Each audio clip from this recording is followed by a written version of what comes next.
प्यारे बच्चों, कक्षा 12 की भौतिक विज्ञान की इस क्लास में आप सबका स्वागत है। आज हम वैद्युत द्विध्रुव के कारण वैद्युत विभव का अध्ययन करेंगे। पिछली क्लास में भी हमने इसका एक पार्ट का अध्ययन किया था अक्षीय स्थिति में। आज हम वैद्युत द्विध्रुव के कारण वैद्युत विभव का अध्ययन करेंगे। और किस स्थिति में करेंगे? आज हम निरक्षीय स्थिति में। ये जो पहला वाला था अक्षीय स्थिति, ये हम पिछली क्लास में कर चुके हैं। इस क्लास में हम निरक्षीय स्थिति में किस प्रकार वैद्युत द्विध्रुव के कारण वैद्युत विभव होता है उसका अध्ययन करेंगे। चलिए इसका आप देखिए, जो दूसरा हमारे पास है निरक्षीय स्थिति में वैद्युत द्विध्रुव के कारण वैद्युत विभव। पहली स्थिति में हमने क्या निकाला? अक्षीय स्थिति में निकाला था। अब निरक्षीय स्थिति में, निरक्षीय स्थिति का हमने आपको पहले भी बताया था। निरक्षीय स्थिति का मतलब होता है लंबवत स्थिति। अगर मान लीजिए कोई लाइन है, तो अगर उस पर हम इस तरह से लाइन खींचते हैं तो ये लाइन क्या हो गई? निरक्षीय स्थिति को प्रदर्शित करेगी। जो ये खड़ी लाइन है, ये इस पड़ी हुई लाइन पर क्या स्थिति प्रदर्शित करेगी? निरक्षीय स्थिति, यानी लंबवत स्थिति को 90 अंश का कोण बनाएगी। तो ठीक इसी तरह से हमने वैद्युत द्विध्रुव लिया, एक ये ए बी लिया, और इसका ये ए बिंदु है, ये बी बिंदु है। ए बिंदु पर माइनस क्यू आवेश है, बी बिंदु पर प्लस क्यू आवेश है, और दोनों आवेश जो प्लस क्यू आवेश और माइनस क्यू आवेश है, ए और बी पर माइनस क्यू आवेश है, बी पर प्लस क्यू आवेश है। इन दोनों के बीच की दूरी कितनी? 2a, यानी वैद्युत द्विध्रुव की लंबाई कितनी है? 2a। अब इस वैद्युत द्विध्रुव का मान लीजिए ये O क्या है, जो यहाँ पर ये O लिया हमने, ये O क्या है? सेंटर पॉइंट है, मध्य बिंदु है। इस वैद्युत द्विध्रुव ए बी का क्या है? मध्य बिंदु है। तो अब क्या करना है? इस मध्य बिंदु O से एक क्या खींचना है? आपने लंब खींचना है। ये लंब खींचा हमने OP, ये लंब OP हमने खींचा, यानी यहाँ पर कितने अंश का कोण बना? ये 90 अंश का कोण बन रहा है। इस बिंदु O पर क्या किया हमने? इस बिंदु O पर क्या बनाया हमने? ये लंब बनाया OP, निरक्षीय स्थिति बनाई। लंब का मतलब निरक्षीय स्थिति, या निरक्षीय स्थिति से क्या समझ सकते हैं आप? लंब। जैसे यहाँ पर ये OP लाइन क्या दिखा रही है? निरक्षीय स्थिति दिखा रही है। तो इस वैद्युत द्विध्रुव के मध्य बिंदु O से इसकी निरक्षीय स्थिति या लंबवत स्थिति पर एक बिंदु क्या है? P स्थित है। ये P बिंदु है जहां पर निरक्षीय स्थिति। तो आपने इस बिंदु P पर अब क्या निकालना है? वैद्युत विभव निकालना है। किसके कारण? इस वैद्युत द्विध्रुव AB के कारण कितना विभव इस बिंदु P पर होगा, यानी निरक्षीय स्थिति पर होगा। तो क्या करेंगे? सबसे पहले आप इस प्लस क्यू आवेश के कारण बिंदु P पर विभव निकालेंगे, और इस माइनस क्यू के आवेश के कारण बिंदु P पर विभव निकालेंगे। तो सबसे पहले आपने इस प्लस क्यू आवेश के कारण बिंदु P पर विभव निकाला। प्लस क्यू आवेश के कारण बिंदु P पर विभव कितना हो जाएगा? V1 बराबर हो जाएगा 1/4 पाई, किसी बिंदु के कारण 1/4 पाई एप्सिलॉन 0 के, अगर के परिवर्तनांक वाले माध्यम में ये रखा गया है, 1/4 पाई एप्सिलॉन 0 के क्यू अपॉन, और ये दूरी जो है यहाँ से यहाँ तक की दूरी कितनी है? BP हो जाएगी। अब देखिए, अगर हमने इस BP दूरी को निकाले तो इस BP दूरी को कैसे निकालेंगे? इसके लिए मैं एक त्रिभुज बना देता हूँ। इस एरिया जो ये वाला एरिया है इस साइड का, उसको मैं यहाँ पर बना देता हूँ। एक त्रिभुज बना देता हूँ, क्योंकि त्रिभुज को ये प्रदर्शित कर रहा है।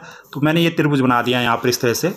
ये बिंदु है P ऊपर, ये बिंदु है O, और ये बिंदु है B। ठीक है, यहाँ पर ये कितने अंश का कोण बन रहा है यहाँ पर निरक्षीय स्थिति में? तो ये 90 डिग्री का है। तो इसका क्या मतलब है? ये हो गया कर्ण आपका, ये वाली रेखा हो गई कर्ण, ये PB कर्ण हो गई, ये PO क्या हो गया आपका? आधार हो गया, लंब हो गया, और ये नीचे वाली OB क्या हो गई? OB जो दूरी होगी वो क्या हो जाएगा? OB दूरी क्या हो जाएगा? आधार। ये आधार हो जाएगा, ये वाला हिस्सा आधार हो जाएगा, ये कर्ण हो जाएगा, और ये क्या हो जाएगा आपका? लंब। क्यों? क्योंकि यहाँ पर 90 अंश का कोण बन रहा है। तो ये POB क्या होगा? जो ये POB जो आपका ये त्रिभुज है इस साइड में, ये क्या होगा आपका? एक समकोण त्रिभुज होगा।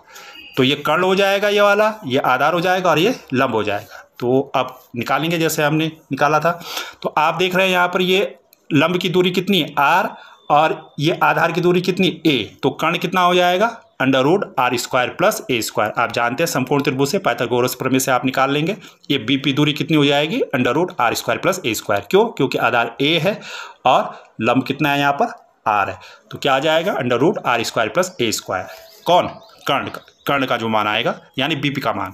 तो ये BP का मान हम समीकरण नंबर 1 में यहाँ पर रख देंगे।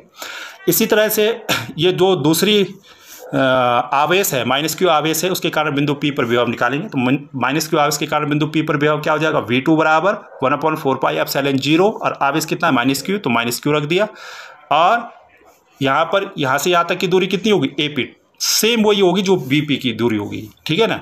अभी फिलहाल हमने यहाँ पर क्या रख दिया, इस पहले वाले में क्या रख दिया, AP रख दिया। अब देखो V2 बराबर 1/4 पाई एप्सिलॉन 0 K, ये माइनस बाहर आ गया, ये वाला माइनस यहाँ लिख दिया हमने, और Q अपॉन, और AP दूरी कौन सी हो गई, देखो AP दूरी अगेन ये यहाँ पर क्या बनेगा, यहाँ पर समकोण त्रिभुज 90 अंश का कोण बन रहा है, तो ये AOP जो ये वाला हिस्सा है ये क्या बनाएगा, यहाँ पर एक 90 डिग्री का कोण बनाएगा यहाँ पर, तो ये एक समकोण त्रिभुज होगा।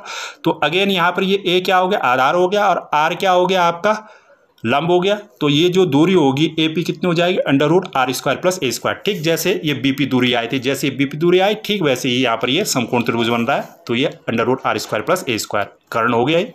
तो AP का मान कितना हो जाएगा, √R² प्लस A²। ये समीकरण नंबर 2 हो गई। तो ये 2 आवेश आ गए, ये प्लस Q आवेश के कारण ये समीकरण नंबर 1 वाला आवेश आ गया, V1 का मान आ गया, और माइनस Q आवेश के कारण V2 का मान आ गया। अब आपने इस पूरे वैद्युत द्विध्रुव के कारण बिंदु P पर क्या निकालना है, वैद्युत विभव निकालना है। तो कैसे निकालेंगे, अब इस पूरे वैद्युत द्विध्रुव के कारण, जो पूरा वैद्युत द्विध्रुव है इसके कारण बिंदु P पर विभव कैसे निकालेंगे, बिंदु P पर परिणामी वैद्युत विभव दोनों को जोड़ देंगे, V1 और V2 को जोड़ देंगे, परिणामी विभव कितना हो जाएगा, ये आ जाएगा आपका V बराबर V1 प्लस V2। अब क्या करना है आपने कि जो ये है V बराबर V1 का मान रखा है यहाँ से, V1 का V बराबर 1/4 pi epsilon 0 K, Q upon हो जाएगा √R² प्लस A², ये समीकरण नंबर 1 से रख दिया, प्लस और ये V2 का मान समीकरण नंबर 2 से रख दिया, minus 1/4 pi epsilon 0 K, Q upon √R² plus A²। तो यहाँ पर आ जाएगा आपका V बराबर आ जाएगा 1/4 pi epsilon 0 K, Q upon √R² plus A², और ये प्लस माइनस का क्या हो जाएगा, माइनस, और ये आ जाएगा minus 1/4 pi epsilon 0 K, Q upon √R² plus A²। तो अब आप यहाँ पर देखो ये दोनों मान बराबर है, 1/4 pi epsilon 0 K, Q upon √R² plus A² है, ये भी वही मान है और ये माइनस के बाद भी वही मान है। जब दो मान समान होते हैं तो उनका अंतर कितना होता है, उनको घटा के कितना आता है, 0। तो इसका मतलब V का मान कितना आ जाएगा, 0। तो ये V का मान कितना आ गया, 0। यही हमने लिखा है। अतः वैद्युत द्विध्रुव की निरक्षीय स्थिति में वैद्युत विभव का मान कितना होता है, 0।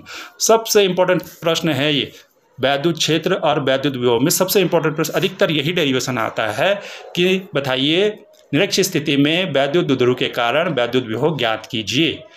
1 नंबर का सवाल भी आता है डायरेक्ट, कितना होता है वैद्युत विभव निरक्षीय स्थिति में, वैद्युत विभव कितना होता है वैद्युत द्विध्रुव के कारण, 0 होता है। और ये डेरिवेशन भी अधिकतर आपसे 2 नंबर या 3 नंबर में पूछ लिया जाता है। तो ये मोस्ट इंपॉर्टेंट डेरिवेशन है, आप इसको याद रखेंगे। कितना होता है निरक्षीय स्थिति में वैद्युत द्विध्रुव के कारण वैद्युत विभव कितना होता है, 0 होता है। तो इस वीडियो में इतना ही, थैंक यू।